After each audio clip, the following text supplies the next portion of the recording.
Good morning.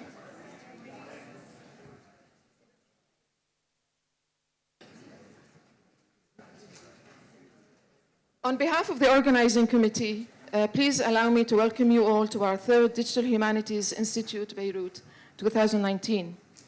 This year's theme revolves around consolidating local, regional, international, and consortial collaborations in digital humanities communities. What the notion of consolidation implies is the existence of an already present foundation that further requires reinforcement. Consolidation also implies a process in action on an existing foundation which is being prepared for further fortification. It is in the spirit of reinforcement and action that we have envisioned DHIB 2019. Our foundations were laid in two previous Digital Humanities Institutes organized in 2015 and 2017. When we started in 2015, we offered only 8 workshops, 65 participants attended, mostly coming from our local community. We had 3 sponsors and 7 local instructors. Some of them were co-teaching workshops, and 4 international instructors. 2 years later, in 2017, the number of workshops almost doubled. Only 5 of our instructors were local, and the rest came from abroad. The number of participants also increased to 100, and mostly were local, with some members from the Amical Consortium cohort, and we were lucky to have 6 sponsors.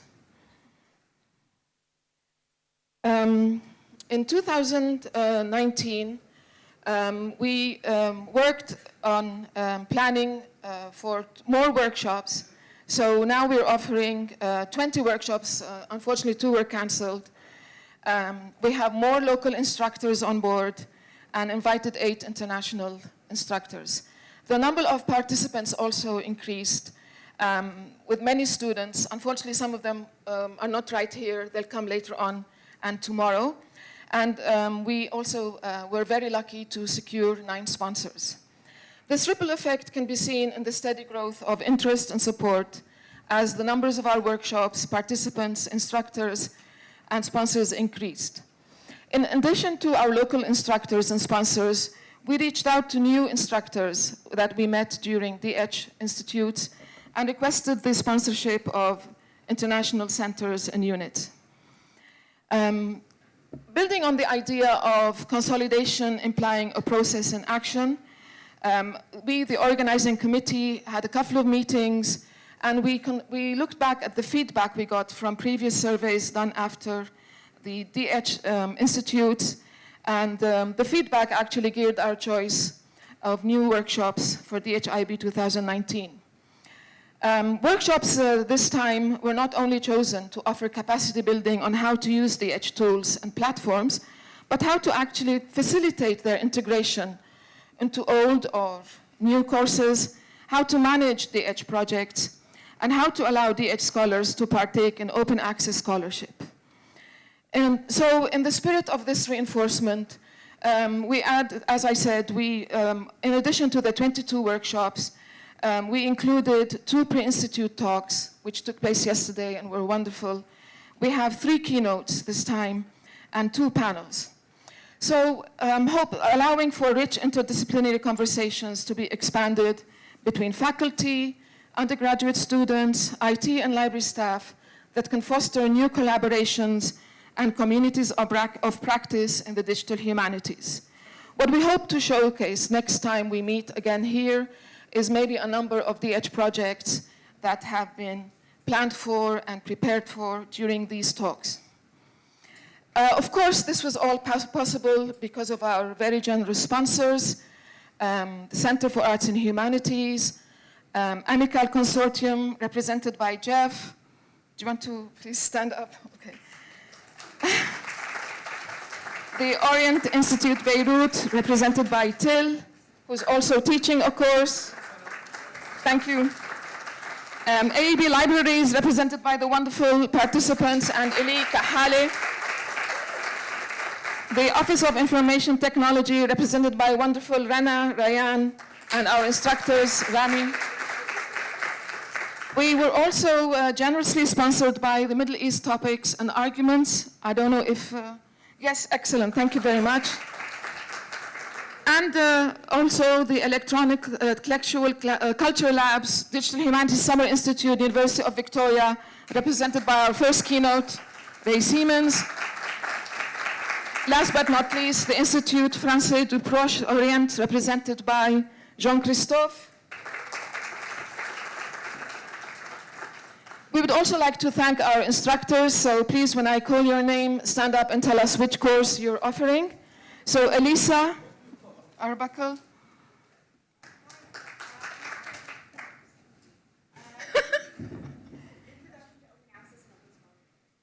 Excellent. David Risley. Jan Rybicki. Jack Reed. Kristen Highland. Hi, digital collaborative writing in the classroom. Okay. Till Grallert. Jean-Christophe. Maya Sfer. Youssef Dogan. Excellent. Alberto Haddad.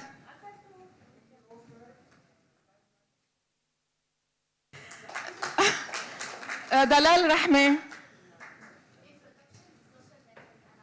Excellent. Hisham Zahnan. All right. Nabila Shahabuddin. Oh, sorry. Oh, Eli Abu Haidar. I'm sorry. Eli. Sorry? Excellent. Sleepy Maps. So where am I now? Nabila? Oh, she's not here. Nabila's teaching Zotero. Shadi Al-Basyuni. Shadi Basyuni is teaching crowdsourcing. Muhammad Hassan Ali Al-Amin. He's teaching WordPress. Rami Farhan. And you're teaching?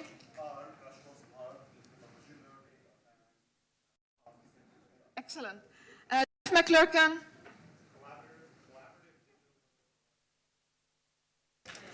Jason Boyd. Excellent. And last but not least, Tracy Hamilton.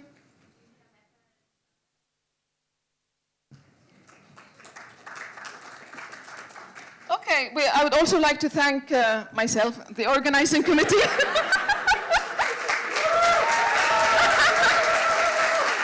So, Rana, this is Rana Al-Ghazi, Rayan. Excellent. Till again and again, Till Grallert.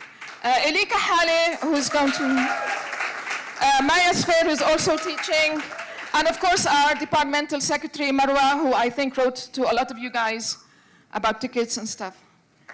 Okay, so allow me now to ask my colleague, Elika Hale, who's the Director of Digital Initiatives at AUB Libraries, to introduce our first keynote and facilitate the session.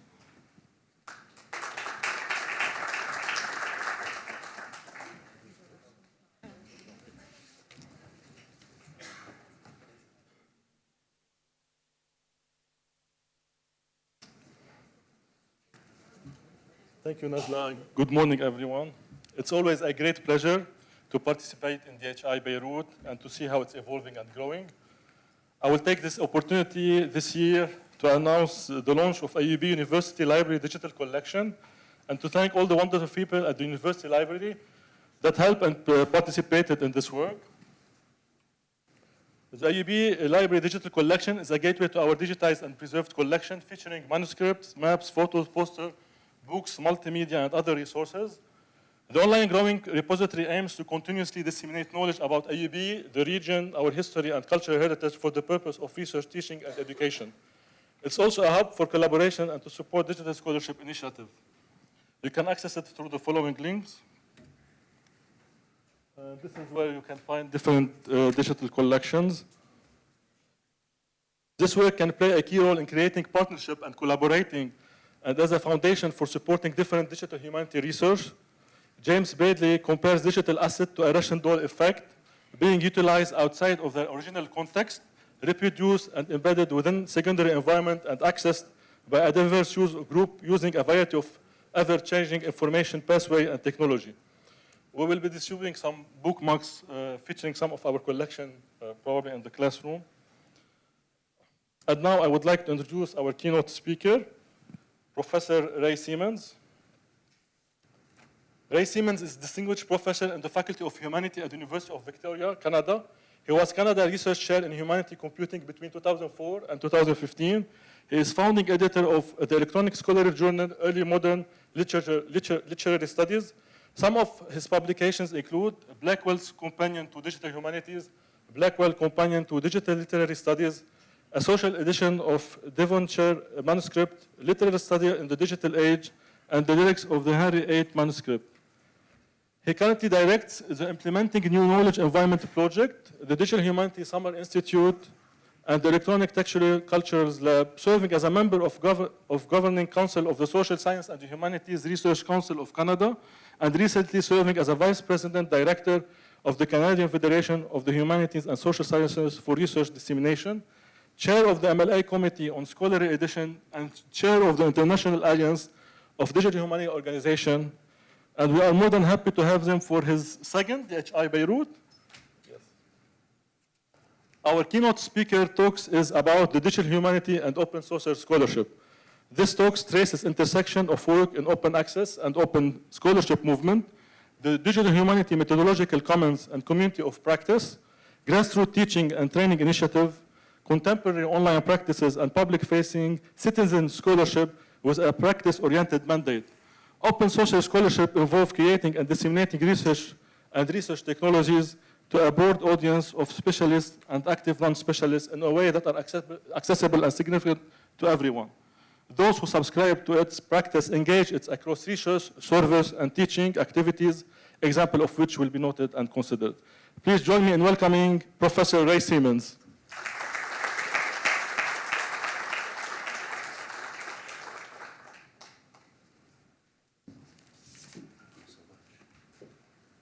Thank you. It's fantastic to be here, and a real honor to be participating. And thank you in that honor for allowing me to share with you elements of work that we feel strongly, positively about. Work that includes, well, participating, hosting, being engaged in these sorts of activities, coming together as a community, teaching, learning, training, socializing, collaborating, scheming, and so on. Forgive me just while I set up things here.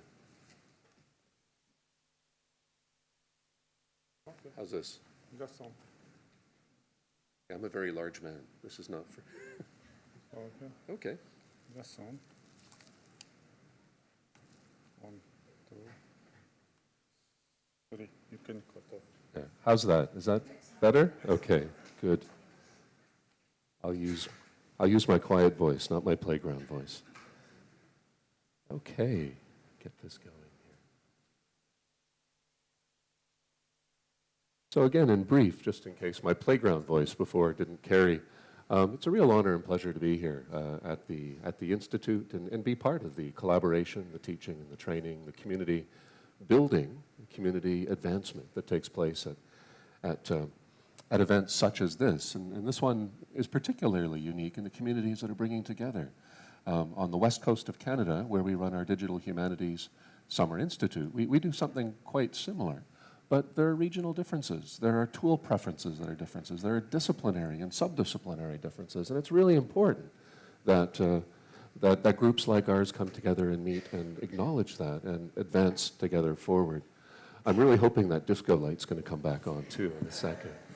Now, the title of my talk is Digital Humanities and Open Social Scholarship, and the hope in my talk is to root some digital humanities concepts in some larger sort of applicable contexts, and then talk about some of the work that my groups, the groups that I have the privilege and pleasure of working with, what we've been doing, where the rubber hits the road, sort of action-oriented things. And so when I say I really mean we, And when I say we, I mean groups like the Electronic Textual Cultures Lab, like the Implementing New Knowledge Environments Research Partnership, like the Digital Humanities Summer Institute team, and also a new thing, which I'll talk about a bit more, the Canadian Social Knowledge Institute.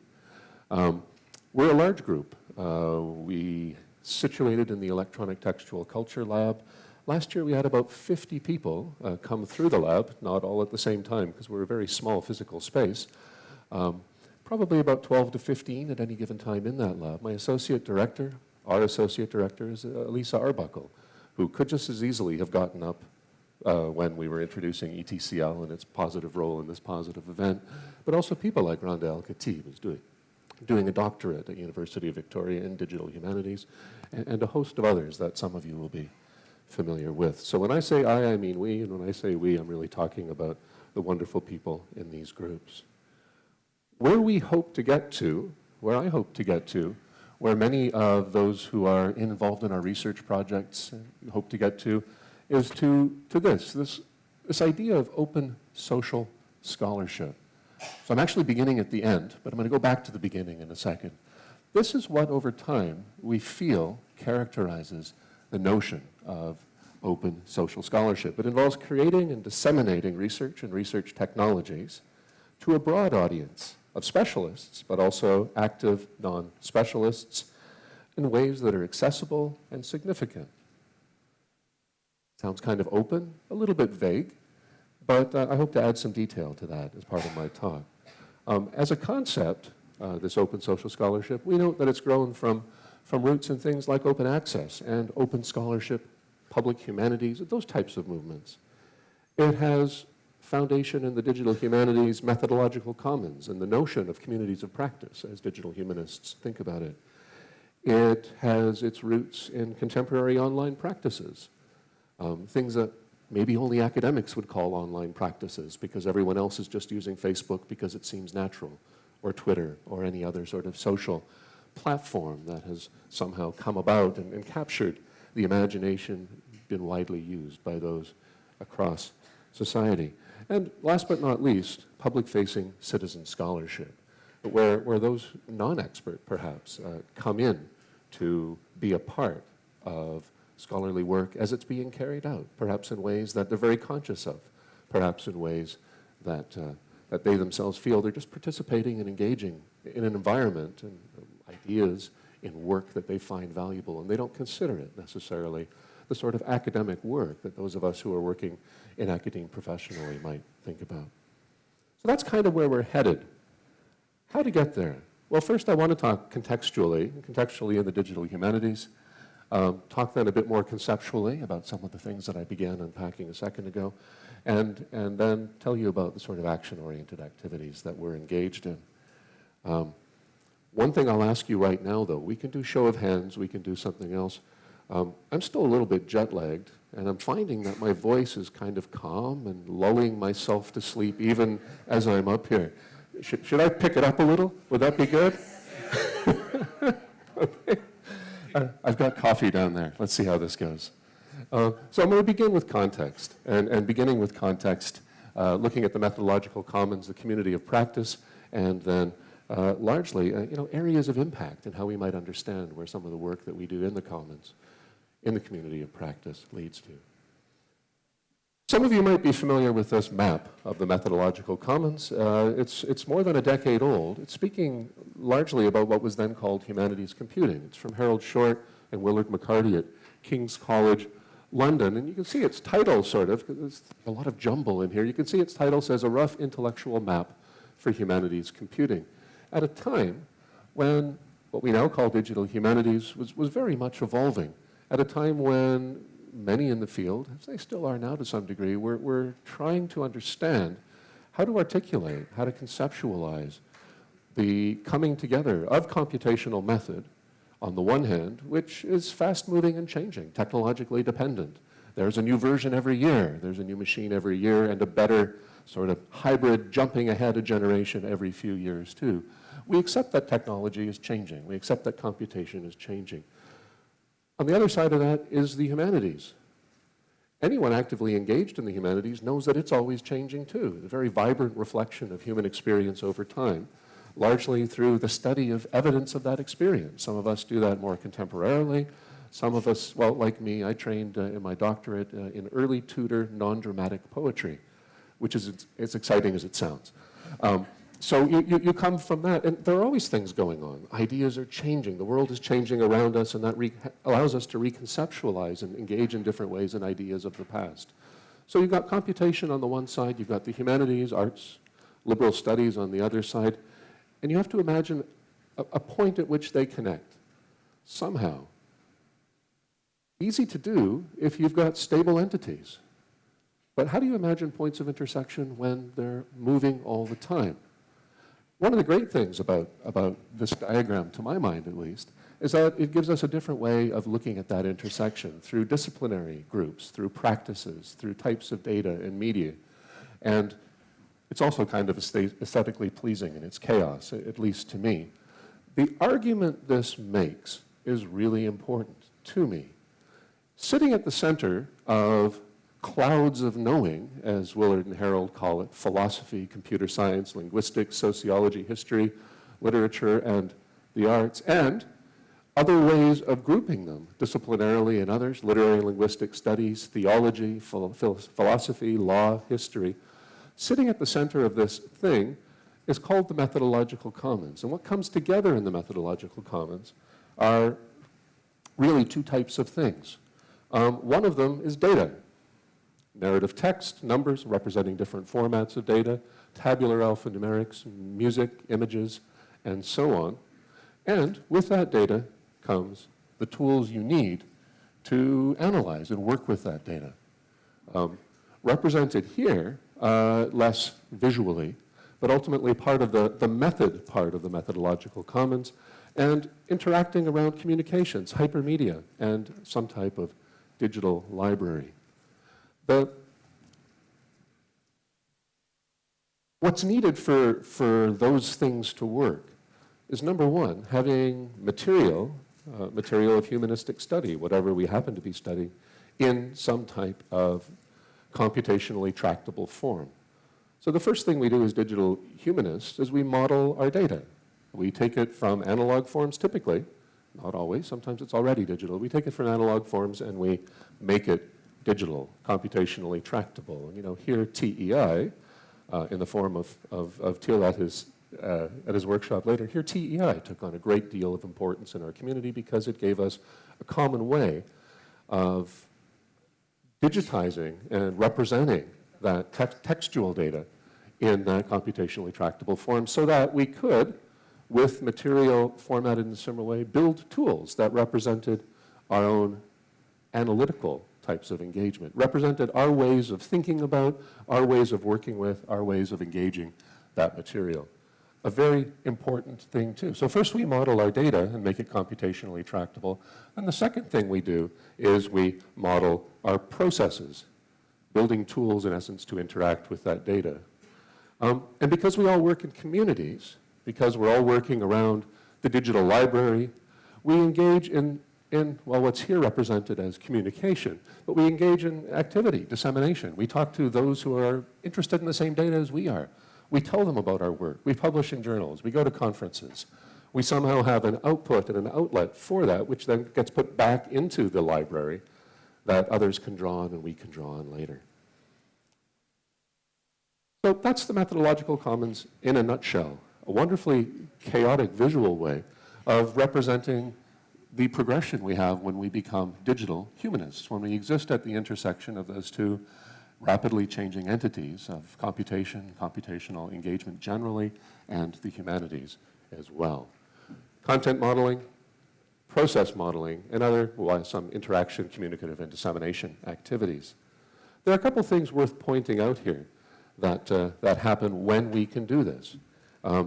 We notice, for example, since Willard and Harold put together that map, that some things have changed in the world. We now talk about big data, and we've noticed from even the early days at the turn of the last century, the most recent turn of century, we notice that there's just been more and more and more data because part of our activity is producing that data, taking analog and making it digital. there are also more and more types of tools that exist for us to work with that data. The analytical processing that we engage in when we map what it is we do as academic professionals is advancing. The tools we have are more and more, in fact, to the point where we have many, in some cases, many different tools for the same sorts of activities and much choice. And that can only be a good thing because we all work in different and unique ways. We also note that tools are beginning increasingly to be less discipline specific. Say one tool that could work with text only could work with any type of text, presuming that there's agreement on the basic foundations of how that text's been digitized and formatted. Working across disciplines, working across disciplinary data sets. What we've noticed beyond access to large data, that is more and more data, increased familiarity with the tools that we use and the tools that we teach and learn at events like this. It's been communication among those working in the community and communities that exist around that data broadening. So, if I'm an early tutor non-dramatic specialist, there are 5 other specialists in the world I can talk to. I can send the article that I've published in the one journal in the world that's very interested in that to those other 5, but they're already subscribed to the journal. I can put that, I'd probably send a copy to my mother. I can put that then online maybe.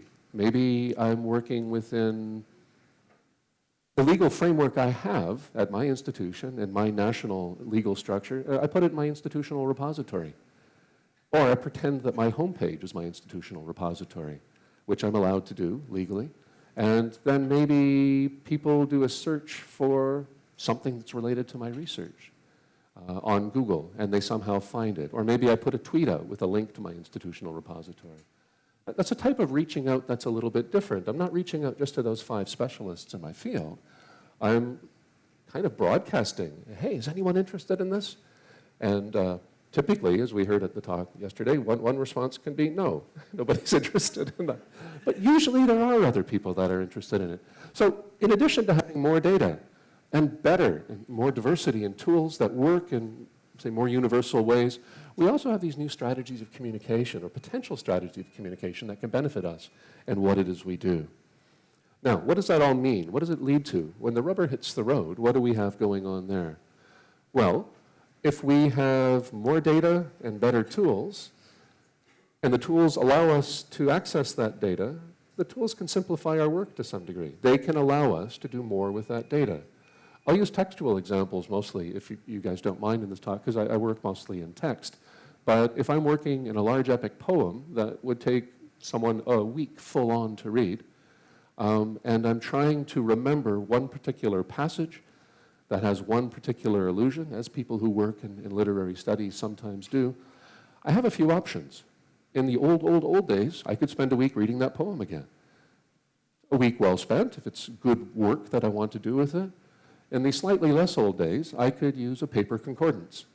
And I could look up what I think the word is, and then look at keyword and context in my paper concordance. And that's maybe, if you don't count the trip to the library, about 20 minutes worth. Same epic poem. 20 minutes versus a week. That's a pretty significant difference. Or, today, I can simply, if I have the text, do a quick word search, which is wonderful, and that would take me a second. Maybe a minute if I have to boot up my computer. It's a basic workflow acceleration issue. It would be the vocabulary that those who are more expert in this area than I am. I can simply do more, and as long as what I'm doing, or anyone who's sharing these practices doing, is not wrong-headed, as long as it's good work, as long as the questions are the kinds of questions that one wants to ask of the material that's being queried, this is good. Doing more of good things is a good thing, I think. One of the things that those, again, who are more expert than I am, note about that is it's a very simple way of transforming the way people work.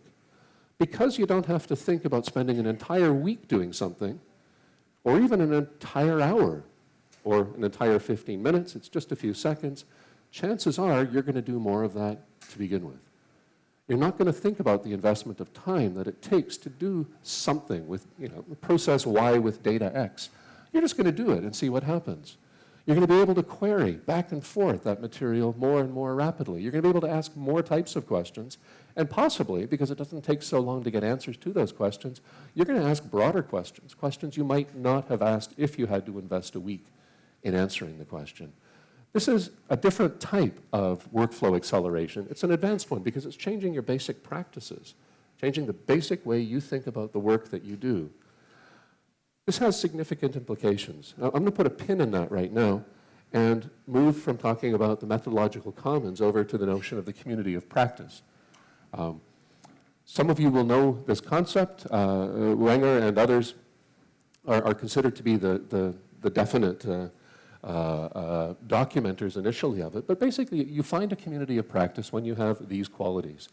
So say the experts. You have joint enterprise, a sense of what it is you're doing together and how you might even share them. Maybe similar ways of thinking about things, similar ways of doing things. And in that, you have mutual engagement.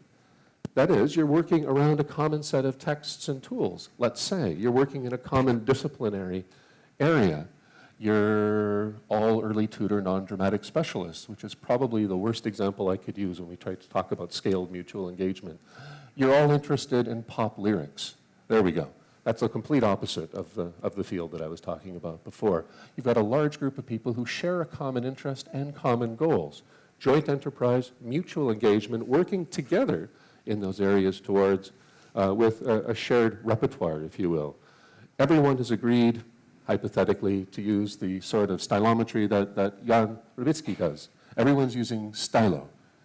No, he says no. Everyone's using voyant. Yes. Well, I see yes and no there, but everyone's using the same types of tools, perhaps to do similar sort of work. And as part of that joint enterprise, mutual engagement, shared repertoire with those tools, the comparing notes.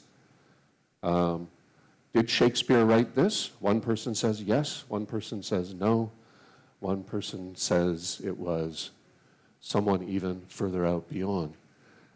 The shared repertoire is the thing that brings us together in the digital humanities because we are so data-focused and so tools-focused.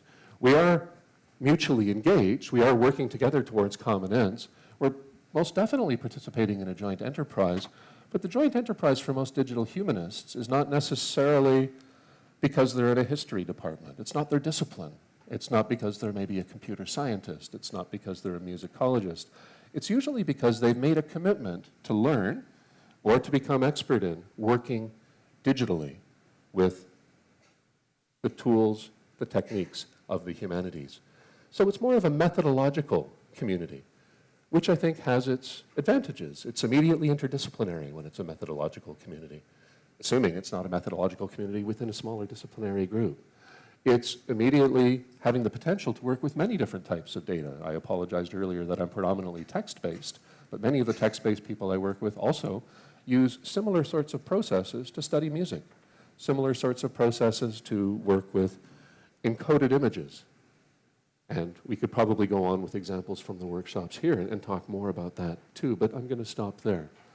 So, the methodological commons, digitizing data, building tools, communicating about it, the community of practice, having that shared repertoire, mutual engagement, and a common set of ways of doing things, ultimately leads us to things that we see quite active in the digital humanities, including things like collaborative networks. This is from a past DH conference where, the International Digital Humanities Conference, where they mapped out all the people talking on Twitter and how they were interacting over time of the conference. Collaborative networks can be in person, they can be virtual. In digital humanities, Twitter happens to be one of these tools that gets used, I think, quite wonderfully. Another thing that happens when we think of the community of practice and the methodological commons come together is that we work towards collaborative and shared infrastructures. Scientists have been doing this for years. I think that one of the best examples is CERN. That's a shared infrastructure, internationally shared infrastructure, and very interdisciplinary. One of the digital humanities points of intersection with that is a group called CenterNet, which attempted to bring digital humanities and digital scholarship centers together, at least to begin to understand what one group had, what the others had, where the commonalities existed, but also where complementarity was. So, we don't need physics-like tools in the digital humanities, but we do sometimes need specialized infrastructure, access to a supercomputer to do some sort of processing, some big crunching. Sometimes, I'm thinking now back a few years, we needed a certain type of scanner to digitize a certain piece of analog data. So we have value in sharing some of what we have, even if it's only part of that community of practice enterprise where we're talking about the methods we're using, even if we're not sharing the same infrastructure. CenterNet exists for that purpose. And we also have, with that, I think, a movement towards considering points of impact or point of impact. At the very first meeting of what is now the International Alliance of Digital Humanities Organizations, the very first meeting that brought disparate national groups together took place in Toronto in Canada, 1989. And that was where the US-based Association for Computers and the Humanities met with the internationally based ALLC, Association for Literary and Linguistic Computing. The two came together and they asked this fellow, Northrop Frye, to give the opening keynote. He's a very big, some people would say, structuralist, literary critic. And he looked at the sorts of things I've been talking about a little bit already here in my talk today, basically the ways in which people work together and the sort of work that they share. And he put his thoughts together in a talk called Literary and Mechanical Models. And what he was imagining there is how knowledge comes together. The ultimate goal of our community of practice, the ultimate thing that might bring us together as digital humanists through the methodological commons, is that we're working towards a shared understanding of knowledge-related subjects. And so he's looking at literary scholarship in particular, and in this period, he says, that existed a century ago, he calls the Wissenschaft period. He notes that the great scholars of this period amassed an awesome amount of information. And the imaginative model for that was largely industrial, largely assembly line. One early tutor non-dramatic specialist writes an article here, another one writes it here, another there, another there, and then we put that on the assembly line, kind of like we're each putting together a little piece of a car that's being assembled further on down. And the idea is if we just do this enough, and ultimately it's pulled together somewhere else, we have knowledge. We have a collection of knowledge that then can be put to use. Knowledge isn't a motor car, Frye acknowledges, and ultimately the end of that whole process is not to build, let's say, that finite body of knowledge, but it's to build it in service of something else, where that use happens. The body of knowledge needs a place to reside, but it needs to be accessed. It needs to be able to be interrogated. It needs to be engaged to an understood audience. That audience initially was an audience of specialists. In my example of the assembly line, when I was standing over there and we were all doing our early tutor non-dramatic car building, the audience for that was specialists in that particular sub-discipline. Larger audiences, larger groups have more possibility, and I think that's wonderful too. But ultimately, you're building for a smaller group. Noting this, William Winder, a few years later, a professor of French studies at University of British Columbia, took a look at this idea, this notion of Wissenschaft-era production and where that knowledge went. And he says, building on that, amassing knowledge is relatively simple, as our towering research libraries demonstrate. Organizing, retrieving, and understanding the interrelations of information is quite another matter. One whose mastery is not automatic, as our shaky understanding sometimes reveals. He encourages us, as digital humanists, to imagine our period not being one where we're simply amassing knowledge towards an end of having a body of knowledge that's ever expanding. He says we need to do that, but also incorporate in our thinking there issues of retrieval and reuse in this new Neuwissenschaft period. And our challenge today is to be just as efficient at retrieving the information we produce as we are at stockpiling it. He asks us also to think about how we engage it, the purpose to which we are actually building it, and also encourages us to try to understand who exactly we are. If we're building to put in a specialized research library for the 5 specialists in the sub field that one publishes for, is that an understood audience? Yes. Is that an important audience? Well, absolutely, if you're one of the 5. Is that the only audience we want to speak to? It's hard to say. Okay, so going back just a little bit to talking about the methodological commons, where I put a pin in it, we notice that when we're thinking about the way data is growing, the way our tools are growing, and the way our communicative strategies are growing and enhancing, speaking to audiences beyond the only 5 specialists in the area that I work, we can notice some converging long-term tendencies that build on these trends. And one is that there is always going to be more data in various different forms. There are, it seems, also always going to be more tools, greater analytical facility, increased computing power, the way these things tend to work. And we've also noticed, especially in digital humanities, adoption of things like Twitter, but other social media platforms beyond, communication strategies that are evolving and emerging very rapidly. Moving to some type of increasingly technologically sophisticated, I would argue, public participation in academic creation analysis. Academic discourse handled or having the potential of being part of a public sphere in ways that we have not seen so readily in the past. I think this has the potential to change some of what we do quite radically. We probably want to be prepared for this. Imagine this. So, my article, which I've done in the assembly line, for the 5 people who are also producing for that assembly line, for the audience of 6, it's me and the other 5. I do give a copy to my mom, and I also post it to my institutional repository, and then I link it to my homepage.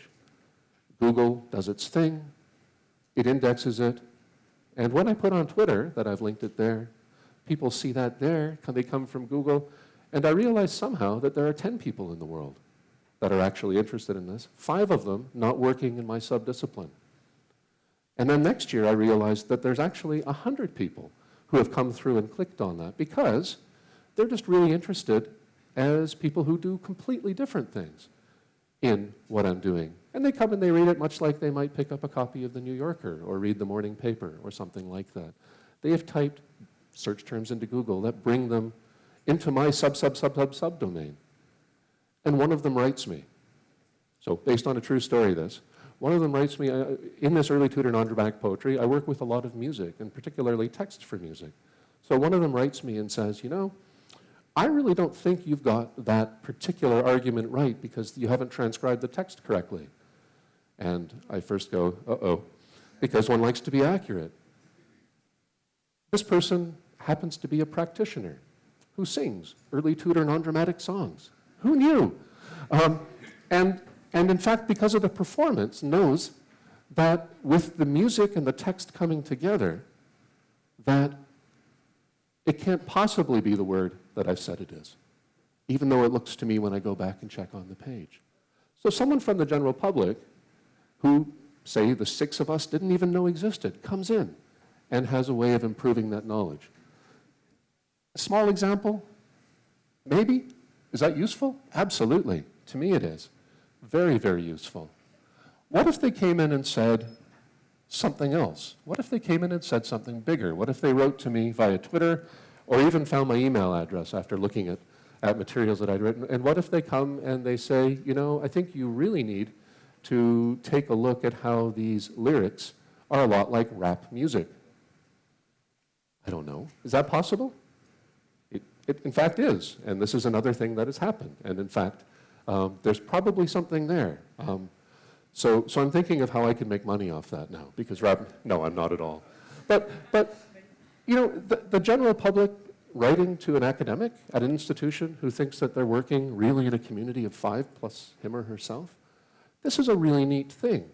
The questions could get tougher, specifically if the types of topics are engaged in very current, actively debated social issues. Pick your social issue. Imagine academic engagement. Imagine writing an article or a book on it.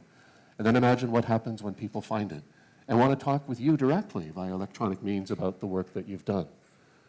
Maybe the questions that those outside of the academic expert sphere have could be the questions that, say, me as a researcher will want to work on because I'm engaged in the field and I get a new perspective. I think some very real important differences between what we've done in the past around dissemination and engagement are possible here. Notable points of impact could be the way that we produce our scholarship. the way that we publish it, disseminate it, the scale that we work at. I think that's very clear. If we're working with bigger and bigger data sets, we're working across them all, being able to do things more quickly, there's a big potential there for working at scale. And if I'm putting my stuff online, access becomes a very big issue too. It's plain and simple, available.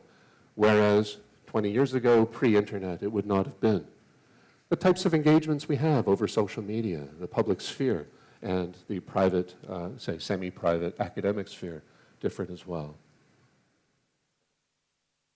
And beyond.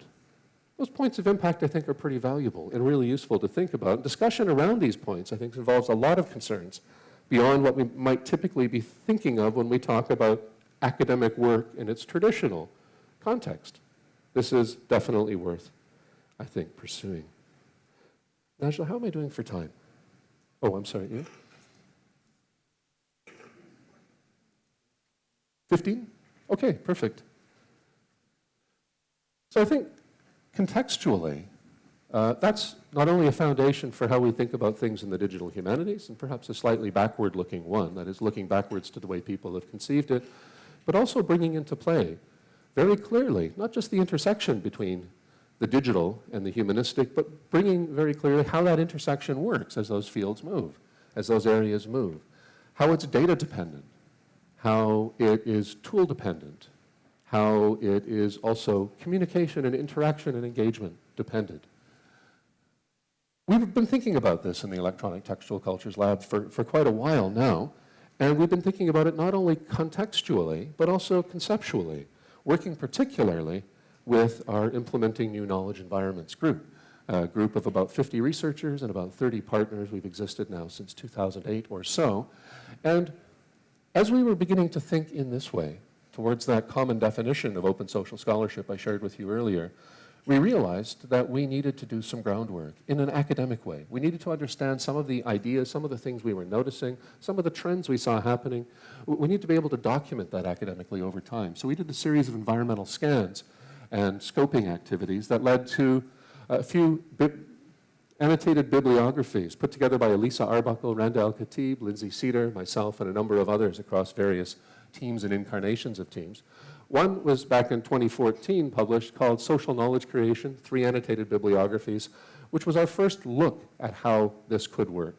And it was very broad, but not as deep as we wanted, so we came back to look at social knowledge creation again, 2017, and again just recently, Open Social Scholarship Annotated Bibliography. You can find those freely online through my website, through other websites, Google the title, or something like that. At the same time, we started synthesizing that information in a higher level. Annotated bibliography and a scoped environmental scan is one type of synthesis. We also began to synthesize it in a collected book volumes. One co-edited by Elisa Arbuckle, Aaron Morrow, and Daniel Powell called Social Knowledge Creation in the Humanities, which turned out to be version 1 because there was more to publish, as it turns out, on that. Aaron Morrow is just finishing up editing the 2nd volume of that, and that will be out in 2019. And what we noticed in the way that an environmental scan, an academic environmental scan can give you, is we noticed a number of other types of trends, largely thematic focal points that were really important to this work. And one is this: open knowledge is apparently not a new thing. That's good to know. It's historically based. It's a value system with a really long tradition that we can trace quite readily in the way that academics do back into the 17th and 16th centuries. Another thing we noticed is that, surprise, what we call open access is kind of based in this open knowledge tradition. Again, has foundation. Open access here, is basically the key idea is that research output should be accessible to everyone, and central topics and themes and points of exploration follow from that. The notion of open source, which has been around as a phrase, meaning what it means now longer than open access, is the same sort of thing, but ultimately refers to a practice that those who do software development engage in. It's an umbrella term for the practice of openly sharing, modifying, and reusing software code in various contexts. Open data, as well, is availability and access of research data quite freely. I'll go back to my small example of early tutor non-dramatic specialists. We know each other well. We've always kind of shared what we would call the underlying data of our work. The transcriptions we're not so sure of sometimes. We share notes on the archives we visit, and so on. But that rarely ever gets put on a web page. It rarely ever gets published in the article or the book that comes from that. When we start talking about open data, what we're talking about is not only sharing the products of our work, but even some of the work along the way. Availability and accessibility of research data. Bringing this all together is the notion of open knowledge. Open knowledge, all these things, open access, open source, open data, and even collaborative research, focused on using digital tools and platforms to facilitate these practices. It's the study of the facilitation. We found a lot in our work here about alternative publishing methods as well, and noted that various discourses and experimentation were taking place, and people were writing and sharing about it. And there are best practices, optimal ways to create, access, and represent the type of knowledge and knowledge products that we were doing. And as we got sort of to the end of our deep dive, we were doing increased levels of synthesis. We noticed increasingly phrases like knowledge mobilization come up, which in our own national funding context has always meant one thing connected with the rhetoric of research grants in some cases, and in fact, the genuine desire in most other cases to ensure that when you produce a piece of knowledge, that it does go on that conveyor belt, and that it gets built into that motor car or goes into the library after, and that someone does something with that. Ensuring that your knowledge is not, that what you're engaged in is not just simply producing something and it stops at the production, but it actually has use and value, and understood use and value beyond, via dissemination, being taken up by those who can work with and use the sorts of things you're doing. Community engagement is another topic that came up quite clearly as well. And here in this context, it was largely understanding how to work with larger groups, not just the 6 or 5 plus 1 in early tutor non-dramatic poetry, but maintaining partnerships between institutions, between individuals within other sorts of organizations. Thinking of higher education, but also starting to think in terms of communication with community groups, community individuals, non-expert practitioners who have something to offer, and beyond. And last but not least in my list here, the notion of citizen science, which can be called many different types of things, but ultimately, and that is when you work with those beyond academic specialists in the greater world towards common ends. You share a research end with them. They, in essence, become part of your community of practice in some way. They, in essence, begin to share your values. They begin to build their expertise, or perhaps already have it in the same directions as you and others who are in that community. They work with the same tools. They work with the same data. They are part of the same set of communicative practices that bring you together. Exciting stuff. So, what did we do with all that? Well, our Implementing New Knowledge Environments group, our mini community of practice, if you will, wanted to work towards a shared understanding of the value of these principles and concepts that we were bringing together.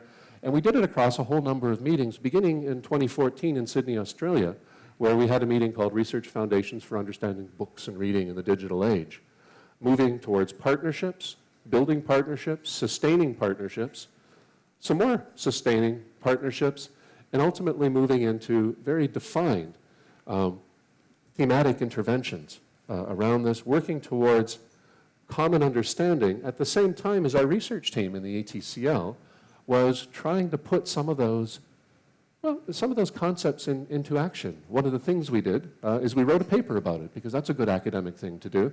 The point of an intersection in a targeted theoretical intervention we did is we wanted to see what it would be like if we took a very dry, wait for it, early tutor non-dramatic manuscript, and we edited it and we put it online in Wikibooks, as it turns out.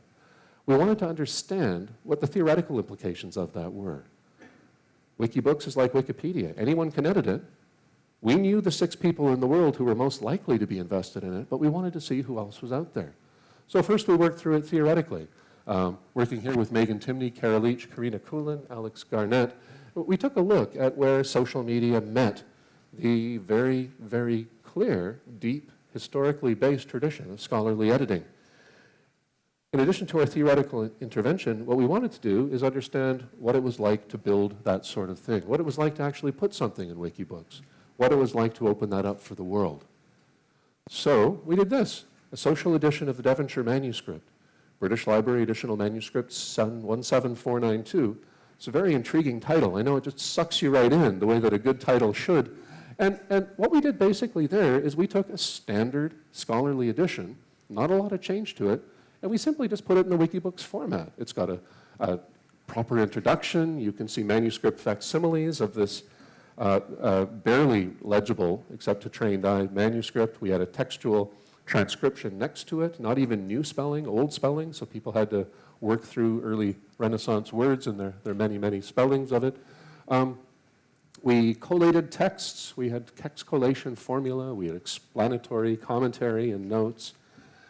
And we put it there, and we did nothing. And guess what? Nothing happened. Until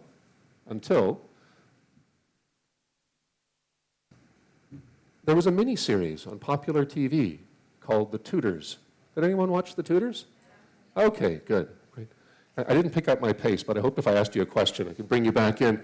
So The Tudors came on, and as it turns out, this manuscript with this really exciting title has as its authors, if you will, many of the same historical figures who were characters in the Tudor miniseries. So, what happened? People who were maybe engaged TV watchers, having their laptop open or their phone in front of them as they were watching TV, they would go, oh, Mary Shelton, boy, that's not nice what happened to her. I'm going to learn more about her. They typed that into Google. And they might get her Wikipedia page, because that's often the sort of thing that pops up for biographical figures. Just as often, they got this. And we have ways of tracking what people do when they get this. And most just like leave immediately. Oh my God, they say. But you know, we were surprised by the number that stuck around, the number that stayed on the page. And then we noticed a small group, 100 or so maybe, really stuck around. And they read the poetry. At least they stayed on pages long enough to have read the poem, and then they would go to the next page and the next page. And they would read the notes, some of them, a much smaller group. And more than once, someone had something to add. And so they made a change. There we knew we had someone in a community somewhere in the world, we didn't know, beyond the 5+1, who was really interested in making a change and making a difference. Then someone picked us up as a meta-editor who took responsibility for those changes. Not us, we were monitoring what happened. But anytime something came in that was questionable, they went and did as you can do here. They reverted it, and so on. So we figure we probably have a couple thousand readers now for this thing, not just 6. And this is wonderful. We got to know our community a little bit. We got to understand in a very hands-on way what our theoretical intervention looked like. And we did this in a way that we built a community of practice, of researchers working to common ends, and those beyond the specialized research community towards this functional, operational definition shared by our community of practice. And here, open social scholarship involves creating and disseminating research and research technologies to a broad audience of specialists and active non-specialists in ways that are accessible, in ways that are significant. As a concept, it's grown from roots in open access and open scholarship movements, the digital humanities methodological commons, communities of practice, contemporary online practices, including watching TV with your computer open, and public-facing citizen scholarship, where those in the world at large have the opportunity, if they wish, of seeking you out, finding you there, engaging you, adding value.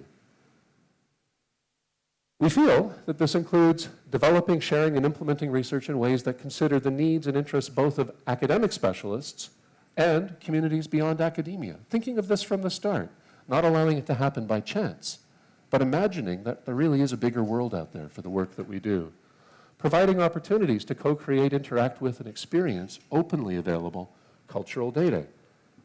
You have to make your data openly available for it to be engaged, but once it's out there, interesting things can happen with it and to it. You may find a work friend. You may find someone with expertise you need in an area adjacent to yours. You may find someone in the general public.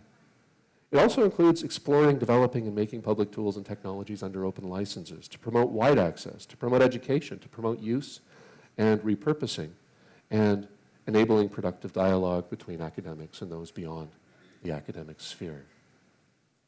Now, in the 5 or so minutes remaining, I want to tell you just a little bit about what we're actually doing. We're very interested in working conceptually. Our groups are very interested in working in context, but we're also really interested in simply rolling up our sleeves and ensuring that, you know, our thought experiment, our theoretical intervention, captured in an article, actually does lead to some sort of knowledge product, something we can put on the assembly line, or better yet, something that we can put up for the world to see in an open access, open source, open data kind of way. So we've been thinking about how to make this sort of practice much more possible, how to make it more tangible, and ultimately what next steps might be in this way. One of the founding principles of our Canadian Social Knowledge Institute was that having a place, even if it's a place within another place, where we can associate and visibly understand, spatially understand this kind of work was important. So we set up inside our Electronic Textual Cultures Lab with the Implementing New Knowledge Environments group, the Canadian Social Knowledge Institute. And it was through that we arrived at a functional definition. It's through that we have a locus and a foundation for the sort of work that I've been talking about. We have a partnership structure, many from our Inc. group, but also many beyond. And we have points of intersection and interaction. One of these points of intersection is at our Digital Humanities Summer Institute in Victoria, British Columbia, very much like the institute here that brings us together, where we can have an opportunity to talk about the tools, the techniques, to talk about the underlying data, how we interact with that, to come together in communities and work towards the shared practices, that community of practices typified. It's a partnership of over 30 institutions and academic organizations, and we had about 900 people last year, including some in this room who were kind enough to travel great distances to spend time with us in the foggy, foggy west coast of Canada. These types of intersections, these types of activities are really, really important, given how fast our idea of what the humanities is changes constantly, given how fast the technology changes, given how new a lot of these tools, techniques, and processes are. Coming together to learn about them in a very explicit way is a really, really important thing to do. We wouldn't be here otherwise, I'm assuming. The sorts of courses and a stream we have dedicated particularly to open social scholarship include a course very much like what Elisa will be leading over the next few days, Open Access and Open Social Scholarship. Aaron Templeton and George Williams do one on accessibility in digital environments. Intersectional Feminist Digital Humanities, Anne and Amanda are doing a course in that. Digital Games as Tools for Scholarly Research and Beyond, led by John Siklowski. Race, Social Justice, and DH, Angel David Nevis and Dorothy Kim. Queer DH, Jamie Howe and Bonnie Ruberg, and formerly Jason Boyd, who's teaching project management here. Digital Storytelling by John Barber, just to name a few. All of these are inflected in exactly the directions I've been talking about. Understanding the community of practice, understanding the notion of the methodological commons, reaching to academic specialists, but across discipline, across campus, and specialists and the engaged public well beyond. We found along the way, too, we were dealing with a lot of policy. And with my PhD in English, I'm not really a good understander of policy, but we noted that many of our partners were, and many of them, across the 30 or so we have, were all doing the exact same thing. They hired someone specifically to watch how policies were evolving. Sometimes the policies were legal, what you can share and what you can't share of copyrighted work. Sometimes they were best practices. Sometimes it's the emergence of open access policies, and so on. So with our lead, Carolyn Winter, we established a policy observatory that, in essence, allows us to do that only in one place. If we've got a group of people, a group of organizations, 30 of them, who all have one person doing them, why don't we pool our resource and have one person do them, and then we can benefit from that and have those who don't have to do that anymore do more wonderful and awesome things. That's what our policy observatory is. If you'd like to learn more, take a peek. You can just find it on Google there. Another thing yet we noticed is that there wasn't a whole lot of recognition for people who are working in this type of area. That is, for those who were thinking deliberately of publics beyond the specialist academic population as their own audience for their work. So we thought, why don't we celebrate that? Why don't we draw awareness to that? And through drawing awareness to those sorts of projects that do, we can raise understanding. So we've just just given out our second year of Open Scholarship Awards, one for emerging scholar, graduate student, and say new faculty, or another for those who've been practitioners for a longer time. Here are the groups that we had the pleasure and privilege of honoring this year. People who are working in the realm of open social scholarship. They're thinking of communities beyond and very actively using digital humanities techniques towards those ends. At the same time, again, action-oriented stuff, we partnered with the Canadian Federation for Humanities and Social Sciences, which represents all of those working as academic specialists in those fields, about 90,000 in Canada. And we also partnered with our university library to set up, which was in our country, the first honorary Wikipedian in residence. Those of you who know literary theory might know the name Christian Vandendorp, who works in the tradition of early hypertext and late media theory. He was our first Wikipedian in residence. Just recently with us was Constance Crompton, working in and around the same field. And the way this worked for us, she would come twice a year to University of Victoria and lead an event, often given a talk. So one talk was called Making a Better Web. Another was called Present and All, Introducing the Humanities to Machines, which opened our April Wikipedia editathon. And then we would gather a group of people, could be from the university, could be from beyond the university, put them in a room with their computers, a room in the library, and they would focus on a particular topic, adding value to public-oriented knowledge as well as specialist knowledge. The last theme for that was Women in STEM. We're very pleased to announce that joining us in 2019 is Dr.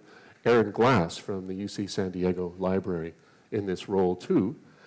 Some of you may not know her by name, but you may have seen her tweet, which reached somewhere around 120,000 people.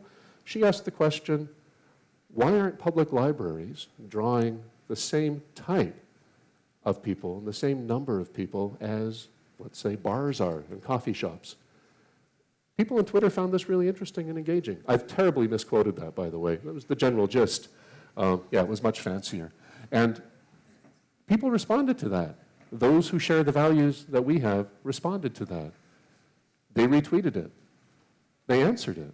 They thought about what that meant in real terms. It turns out it's a very deep question, even if it was on Twitter. Those things are possible. We also established at our own institution, in our own lab, led by Carolyn Winter and Randa Al-Khatib, this notion of an open knowledge practicum, where someone comes into our lab, in fact, small groups do, and they spend their time working in a community of people spending their time working on open knowledge. They spend their time on an open knowledge project. It could be they're updating a Wikipedia page. It could be they want to do an Amica-style, public-facing Amica-style collection activity. And we've had a wide variety of people come in, and a wide variety of topics, ranging from things that are really specialist and discipline-specific to much more open. Examples, war poetry, LGBT rights in India, cryptography, Old Norse manuscript images, Japanese-Canadian internment, and beyond. We're in our third year of that program and really enjoying it. I have 3 more slides to talk about action-oriented activities. And I see you guys smiling, I know, and I have to do 1 minute. Okay, another activity that we've engaged in with our colleague Luis Minices, who comes from the computational library world, postdoc in our lab from A&M, is to work on this thing called social media engine. Here's what it does in a nutshell. It takes a look at an open corpus of academic articles. It then topic models them. It goes out into any social media sphere it can, and takes a look at how those models match what's going on there, and then shows you what's being said in that sphere, in case you want to know, in case you want to intervene. It does not write you a tweet or a Facebook post and put it out there, but it gives you a sense of what is being said about the academic specialist material that's there. We're also working with the MLA and Humanities Commons folks on a Canadian-specific research commons where one can deposit materials, where one can interact, and one can talk with others, where the public can see what academics do, and so on. I'll save that for later, but if you want to talk with someone about it who has great, deep knowledge and passion, you could ask Elisa Arbuckle over the course of the next few days. These are just a selection of the sorts of things that we're trying to do in the context of the digital humanities, working with data, working with tools, working with communicative strategies around knowledge, conceptually with conceptually with the notion of open social scholarship and all its subcomponents as we try to, I think, fulfill the purpose of the university in the age that we live in. And that purpose we clearly see ourselves to be producing knowledge and understanding and discourse in the service of the society that supports us. We ask ourselves, shouldn't we, as specialists, not only be working in our specialist corner, but using the tools, the techniques, the technologies that we have our access to, and imagine, especially these days, where we can, imagine how to reach out beyond the academic specialists, reach out into the world at large, and affect change. It's a real pleasure to have shared this with you, even if I went on at length just a little bit. Pretty excited about this work, but especially excited to be here because this is the sort of place where it all happens. Thanks for the honor of this.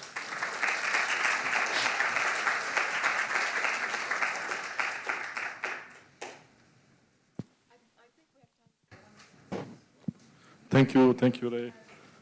It's a wonderful talk, very enlightening and motivating at the same time. We have a short time for questions.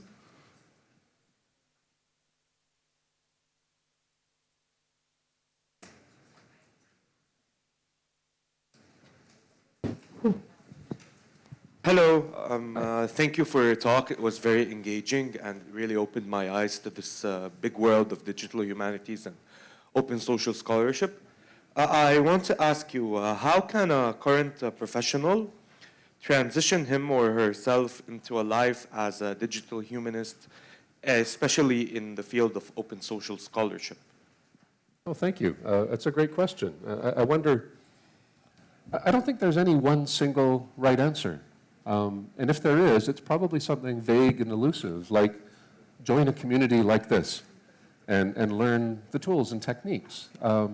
One of the things I think that people comment on, especially when they think about entering the digital humanities, when they think about engaging the sorts of things that they do in their normal work in this different way, with computers and perhaps with an eye then to an open scholarship world, is learning the tools and techniques and having something to share. So I would say work with the thing you have to share, work with the community, and move forward from there. Thank you.